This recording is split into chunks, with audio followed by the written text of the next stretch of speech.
जंगल में बरसात शुरू थी। बरसात कई दिनों से चल रही थी, इसलिए अब पक्षियों के घर जो भोजन था वो खत्म हो चुका था। इसलिए सारे ही पक्षी भोजन को लेकर परेशान थे। कबूतर यार, अच्छा हुआ तुम मेरी तरफ आ गए, मैं भी आपके पास आने ही वाला था।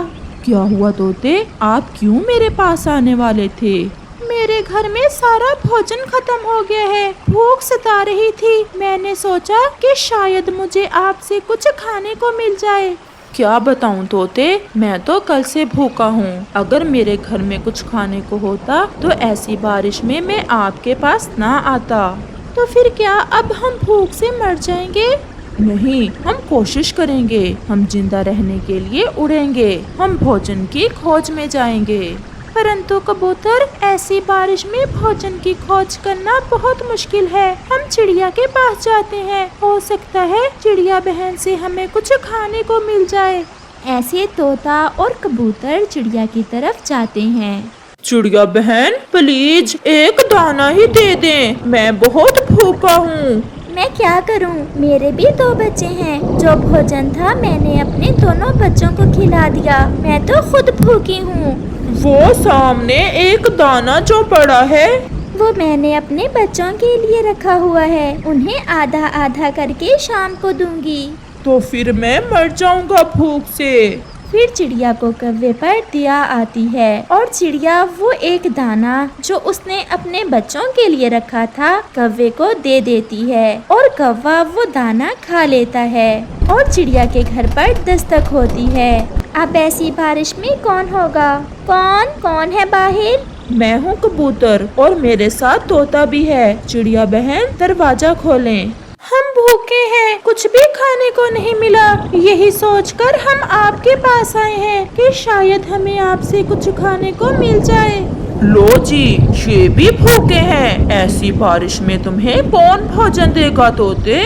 दोस्तों, मेरे पास तो केवल एक दाना गेहूं का था जो कौवे ने अभी अभी खा लिया है। मैं भी भूखी हूँ और मुझे शाम की फिक्र हो रही है कि शाम को मैं अपने बच्चों को क्या दूंगी खाने में। चिड़िया बहन, बहुत मुश्किल है, परंतु अगर हम हिम्मत करें तो हम जंगल के ऊंचे इलाके से भोजन की खोज कर सकते हैं। अगर आप मेरे साथ जाएं तो मैं भी जाना चाहूंगी, क्योंकि मैं अपने बच्चों को भूखा नहीं देख सकती। परंतु मेरे बच्चे अकेले बारिश में डरेंगे और इन्हें मैं साथ भी तो नहीं लेकर जा सकती। चिड़िया बहन, मैं आपके बच्चों के पास बैठ जाता हूँ और आप तोते और कबूतर के साथ चली जाएं। परंतु आते हुए मेरे लिए भी थोड़ा सा भोजन लेती आना। चिड़िया मान जाती है। ऐसा न हो कि मेरे जाने के बाद तुम अपने घर चले जाओ और मेरे बच्चे बिजली की गरज से डरते रहें। आप चिंता न करें, मैं कहीं नहीं जाऊंगा, परंतु मेरा भोजन याद रखना।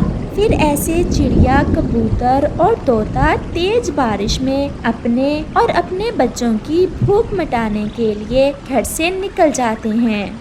ये घोंसला तो बहुत आरामदेह है, मैं थोड़ा सा सो लेता हूँ। वो सब दोस्त बहुत मुश्किल से उड़ रहे थे। वो साथ थे, इसलिए वो एक दूसरे की हिम्मत बढ़ा रहे थे। ऐसे हालात में हम कौन सा पहली बार आए हैं? हम पक्षियों की जिंदगी तो ऐसी ही है। फिर वो उड़ते उड़ते पहाड़ों पर पहुंच जाते हैं। बाकी जंगल में तो हर दिशा में पानी ही पानी था। केवल पहाड़ों के पास पास जो इलाका ऊंचाई पर था वही बारिश के पानी से बचा हुआ था। उन्हें एक जगह कुछ चावल के पौधे नजर आते हैं। वो सीधे वहां जाते हैं। ये कौन पक्षी यहाँ आ गए हैं? अगर इन्होंने ये चावल के दाने खा लिए तो मुझे भूखा रहना पड़ेगा। मैं इन्हें यहाँ से भगाता हूँ।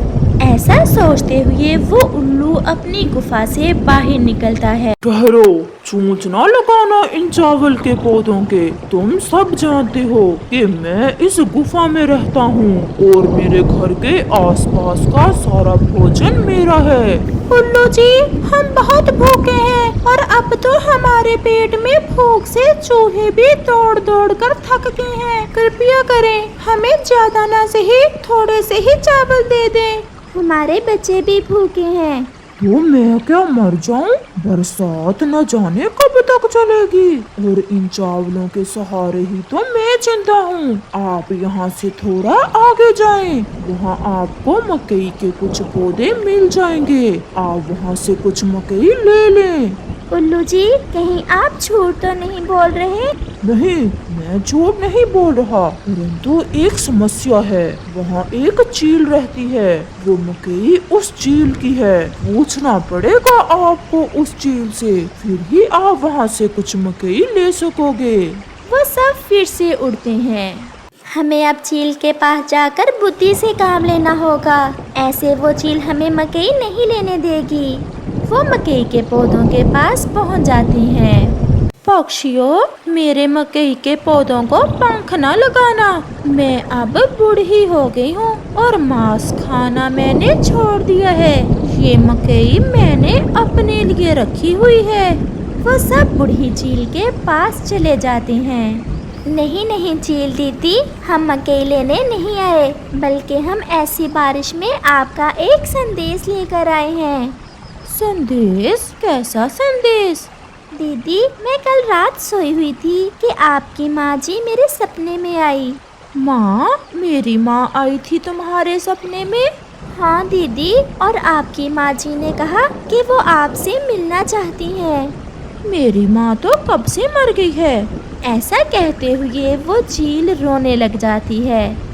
बहुत जालिम थी वो बग्गी चील, मुझे अच्छे से याद है। मैं और माँ जी बैठे हुए थे कि उस बग्गी चील की मेरी माँ से लड़ाई हो गई और उसने मेरी माँ को मार दिया। सुने तो चील दी, आपकी माँ जी ने मुझे सपने में आकर बताया कि आपकी माँ जी दूसरा जन्म लेकर वापस इसी जंगल में आ गई हैं और इस बार वो एक तोते के रूप में आई हैं। तोते के रूप में? तो क्या ये मेरी माँ जी हैं? नहीं नहीं, वो तोता तो मुझे भूल गया। चिड़िया, कहाँ रहता है वो तोता? इससे आगे का सपना तो मैं आज देखूंगी, फिर ही मुझे पता चलेगा कि दीदी की माँ जी तोते के रूप में कहाँ रहती हैं। मैं भी अपनी माँ से बहुत उदास हूँ। चिड़िया, मुझे किसी तरह बता दो कि मेरी माँ जी तोते के रूप में कहाँ रहती हैं। मैंने बहुत कोशिश की सोने की कि मुझे नींद आ जाए और आगे का सपना पूरा हो जाए और मुझे पता चल जाए कि माँ जी कहाँ रहती हैं, परंतु मुझे भूखे पेट नींद ही नहीं आ रही थी। अच्छा, तो जब बरसात रुके तो कुछ भोजन खाकर आप सो जाना और बाकी का जो सपना रहता है वो देखकर चील दीदी को बता देना कि दीदी की माँ जी तोते के रूप में कहाँ रहती हैं। अगर ऐसा है तो आप मेरी मकई से कुछ मकई ले जाएं और पेट भरकर गहरी नींद सोकर फिर से बाकी का सपना देखकर मुझे बताना कि माँ जी कहाँ रहती हैं। नहीं नहीं चील दी, आपकी मकई हम नहीं लेकर जाएंगे। आप ले जाएं, मेरे पास ये मकई मेरी जरूरत से ज्यादा है। बस आप जल्दी से अपना सपना पूरा करें। अगर आप जिद कर रही हैं तो हम कुछ मकई ले जाते हैं। और हाँ दीदी, जब आपकी माँ जी मेरे सपने में आएंगी तो तुरंत आपको आकर बता जाऊंगी। फिर चिड़िया, कबूतर और तोता चील के मकई के खेत से कुछ मकई लेकर वापस हो लेते हैं। बारिश थी कि रुकने का नाम ही नहीं ले रही थी। अंकल, अंकल, मुझे भूख लगी है, मेरी मम्मा कब आएंगी? आपकी मम्मा आपके लिए भोजन लेने गई हुई है, वो आने ही वाली होंगी। अंकल, ये बारिश कब रुकेगी? मुझे बादल की गरज से बहुत डर लग रहा है। इसमें डरने की क्या बात है? ये तो बादल अंकल के हंसने की आवाज होती है। अच्छा, तो बादल अंकल इतने जोर से हंसते हैं? बादल होते जो इतने बड़े हैं तो फिर उनके हंसने की आवाज भी इतने ही जोर की होगी। ऐसे ही चिड़िया, कबूतर और तोता भी घर पहुंच जाते हैं। वो थक गए थे, परंतु वो बहुत खुश थे क्योंकि उन्होंने अपने और अपने बच्चों के लिए भोजन ढूंढ लिया था। मकई, ऐसी बारिश में नरम नरम मकई खाने का तो मजा ही आ जाएगा। कव्वे, तुम क्या जानो कि ये मकई हमने कैसे हासिल की है। अब चील दीदी की माँ का बाकी वाला सपना कौन देखेगा। ऐसा कहते हुए वो सब दोस्त हंसने लग जाते हैं और फिर वो बारिश के कुछ दिन उस मकई को खाकर गुजारते हैं। कव्वे भैया, मौसम काफी ज्यादा ठंडा हो गया है और शायद कल से बर्फबारी भी शुरू हो जाए। हम सब पक्षी इसलिए कल इकट्ठे हुए थे, प्रवास करने की सलाह करनी थी, लेकिन आप आए ही नहीं। आप हमेशा अकेले ही रहते हो, कभी किसी से दोस्ती नहीं करते, किसी के साथ बनाकर नहीं रखते। ऐसे अकेले जीना बहुत मुश्किल है। पता नहीं आप अकेले कैसे रह लेते हो। चिड़िया, बात ये है कि मैं तुम सबसे ज्यादा अक्लमंद हूँ, तुम सबसे बड़ा हूँ। मुझे अपने अच्छे और बुरे की खूब पहचान है। तुम मुझे आए रोज कोई ना कोई भाषण देने ना आ जाया करो। जाओ और अपना काम करो और मुझे सोने दो। नहीं कव्वे भैया, मैं आपको ऐसे अकेला नहीं छोड़ सकती, क्योंकि हम सब पक्षियों ने सलाह की है कि हम कल सुबह ही परावास कर जाएंगे पूर्व वाले जंगल की तरफ। पूर्व की तरफ जाना है हमें, बड़े जंगल में। वहाँ का मौसम बिल्कुल ठीक है। हम 3 महीने वहाँ गुजारेंगे। मेरी बात मान जाओ और हमारे साथ चलो। एक बार कहो या 100 बार, मैं तुम्हारे साथ नहीं जाऊंगा। अब तुम यहाँ से जा सकती हो। और ऐसे रानो चिड़िया नाराज होकर वहाँ से चली जाती है। छोटी और कमजोर चिड़िया, इसे क्या पता मैं कितना ताकतवर हूँ और मेरे पंख कितने सख्त हैं। भला मुझ पर क्या असर होगा इस ठंडे मौसम का। कौवा बहुत घमंडी था। वो ऐसा कहते हुए मुस्कुराता है। कल हम सब सुबह रोशनी होते ही यहाँ से चले जाएंगे। सब पक्षी इस बड़े पेड़ पर इकट्ठे हो जाएं। सुबह हम यहाँ से ही अपने सफर की शुरुआत करेंगे। और हाँ, कोई भी पक्षी ज्यादा देर ना करे, हमें सुबह सवेरे ही निकलना होगा। कालू कौवा नहीं जाएगा क्या? वो कल सलाह करने भी नहीं आया था। मैं गई थी उसकी तरफ, आज वहीं से आ रही हूँ। मैंने बहुत उसे समझाने की कोशिश की, लेकिन वो मेरी बात सुनने को तैयार ही नहीं था। वो नहीं माना। वो कह रहा था आप सब जाओ, मैं नहीं जाऊंगा तुम्हारे साथ। ये कालू भी पागल हो गया है। कैसे जी पाएगा बर्फबारी में? वो तो 2 दिन भी जिंदा नहीं रह सकेगा अगर बर्फबारी शुरू हो गई तो। लेकिन हम कुछ कर भी तो नहीं सकते। और फिर सब पक्षी अपने अपने घरों को चले जाते हैं। माँ, मुझे बहुत ठंड लग रही है।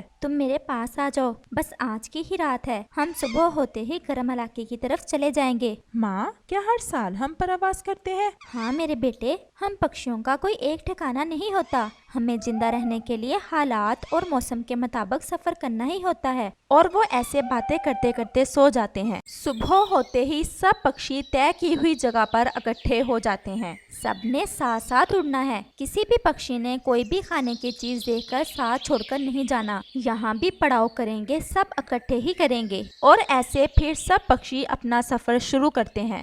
कितना मजा आ रहा है। आज तो जंगल में कोई शोर नहीं है। ऐसा लग रहा है ये सारा जंगल मेरा है। मैं कहीं भी जा सकता हूँ, किसी भी पेड़ पर बैठ सकता हूँ। मेरा क्या बगाड़ेगी ये सर्दी। मैं रात के समय तो घोंसले में ही रहूंगा। चिड़िया तो पागल है। ऐसे ही शाम हो जाती है और आसमान से हल्की हल्की बर्फ की बूंदें गिरना शुरू हो जाती हैं। वाह, मजा आ गया। कैसे सफेद आसमान है। ये बर्फ तो ऐसे लग रहा है जैसे नरम नरम कपास आसमान से गिर रही हो। सब पक्षी थोड़ा आराम करने के लिए एक पेड़ पर बैठ जाते हैं। रानो चिड़िया, मानो ना मानो, मुझे ऐसा लग रहा है हम रास्ते से भटक गए हैं। वो वाले पहाड़ तो कभी पहले नहीं देखे मैंने। तोते भैया, मैं भी यही सोच रही थी। मुझे भी ऐसा ही लग रहा है। हमें अपनी दिशा बदलनी होगी। अब हमें दूसरी दिशा में उड़ान लेना होगी। और वो सब पक्षी दूसरी दिशा में उड़ते हैं। सूरज की रोशनी बहुत ही थोड़ी रह गई थी। वो सब पक्षी उड़ते उड़ते थक गए थे। रानो चिड़िया, हमें नीचे उतरना होगा। मेरी तो समझ में कुछ नहीं आ रहा। हम यहीं पड़ाव करते हैं।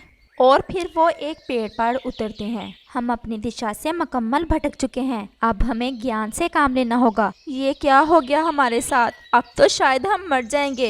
हम कैसे इस अजनबी जंगल में जी पाएंगे? ऐसी बातें नहीं करते बुलबुल। जब भी कोई मुश्किल समय हो तो हिम्मत से काम लेते हैं। अपने दिमाग को रिलैक्स करो। अब घबराने से कुछ नहीं होगा। हमें रात यहीं गुजारना होगी। मैं और तोता खाने के लिए कुछ बंदोबस्त करते हैं, लेकिन आप में से कोई भी पक्षी अपनी जगह से नहीं उड़ेगा। आप तसल्ली रखो, हम बड़े हैं तुम सबसे। हमारे होते हुए आपको घबराने की जरूरत नहीं। और फिर ऐसे तोता और चिड़िया सब पक्षियों के लिए कुछ ना कुछ ढूंढने निकल जाते हैं। उधर कालू कौवा ठंडे मौसम के मजे ले रहा था कि वहाँ एक पक्षी आ जाता है। कौन हो तुम और इधर क्या कर रहे हो? कौवे, हमारा झुंड पीछे आ रहा है। मैंने थोड़ा पहले उड़ान ली थी ताकि अपने साथियों को मौसम से आगाह कर सकूं। हम गर्म इलाके से आए हैं। हम यहाँ चंद दिन रहेंगे क्योंकि हम गर्म इलाके में नहीं रह सकते। यहाँ का मौसम काफी ठंडा है। हमारे परिवार को ठंड की जरूरत होती है। हम इसलिए यहाँ आए हैं। लेकिन कौवे भैया, आप तो यहाँ मर जाओगे। आपके जंगल के तो तमाम पक्षी परावास कर गए हैं। आप क्यों नहीं गए? क्योंकि मैं उन जैसा कमजोर नहीं हूँ, मैं बहुत ताकतवर हूँ। नहीं कौवे भैया, आज दिन में रोशनी थोड़ी ज्यादा थी और ये इस बात का संकेत है कि आज रात बहुत ज्यादा बर्फबारी होने वाली है। जाओ और यहाँ से भाग जाओ। हर कोई मुझे ही भाषण देने आ जाता है। सबको मेरी ही चिंता है। और वह पक्षी वहाँ से उड़कर पास वाले पेड़ पर बैठ जाता है। रात गहरी हो रही थी और फिर ठंड तो थी ही, साथ हवा भी शुरू हो गई थी जिसने ठंड में और इजाफा कर दिया था। कौवा पहले तो एंजॉय करता रहा, लेकिन अब ठंड उसकी बर्दाश्त से बाहर हो गई थी। इसका दिमाग काम छोड़ चुका था। उसने अपने शरीर को गर्म रखने के लिए अपने पंखों को फड़फड़ाना चाहा, तो उसके पंख हरकत नहीं कर रहे थे। शायद कालू कौवे के पंख शदीद सर्दी की वजह से जम चुके थे और कौवा बेबस होकर कांपने लगता है। पास में बैठा ठंड का पक्षी ये सब देख रहा था और वो जल्दी से इसके पास आता है। कौवा तो कुछ बोल भी नहीं पा रहा था। वो पक्षी जल्दी से कौवे के ऊपर बैठ जाता है और अपने शरीर की गर्मी से कौवे को गर्म रखने की कोशिश करता है। ऐसा करने से कौवे को थोड़ा सुकून मिलता है। ऐसे ही रात गुजर जाती है। मैं जिंदा हूँ? मुझे तो विश्वास नहीं आ रहा। तुम जिंदा हो कौवे भैया, तुम्हारा बहुत बहुत धन्यवाद। अगर तुम ना होते तो शायद आज की रात मेरी आखिरी रात होती। मुझे वापस जाना है आज अपने परिवार को बताने कि यहाँ बर्फबारी शुरू हो चुकी है। हम कल यहाँ आ जाएंगे। लेकिन कौवे भैया, आप यहाँ से चले जाओ। हम ठंडे मौसम के बारे में अच्छे से जानते हैं और मेरा अनुभव बता रहा है कि आज रात बारिश भी आने वाली है और तेज हवा भी। हाँ अजनबी पक्षी, मुझे अंदाजा हो गया है कि मुझे सब पक्षियों की बात मान लेनी चाहिए थी। मैंने जिद करके अपनी जान को खतरे में डाला। मुझे रास्ते का अच्छे से पता है और हमारे जंगल के पक्षी भी अभी रास्ते में ही होंगे। मैं इन्हें ढूंढ लूंगा। तुम्हारा फिर से धन्यवाद। और कौवा वहाँ से चला जाता है। कालू कौवा बहुत तेज उड़ता है। उड़ते उड़ते उसकी नजर नीचे बैठे पक्षियों पर पड़ती है और वह जल्दी से वहाँ उतरता है और छुपकर सब पक्षियों को हैरान कर देता है। सरप्राइज! और सब पक्षी कौवे को अचानक से देखकर हैरान हो जाते हैं। कौवे भैया, अच्छा ही हुआ आप आ गए। हम तो दिशा से भटक गए थे कल शाम से और हमें कुछ समझ नहीं आ रहा था कि किस दिशा में जाएं। फिर हम यहीं बैठ गए।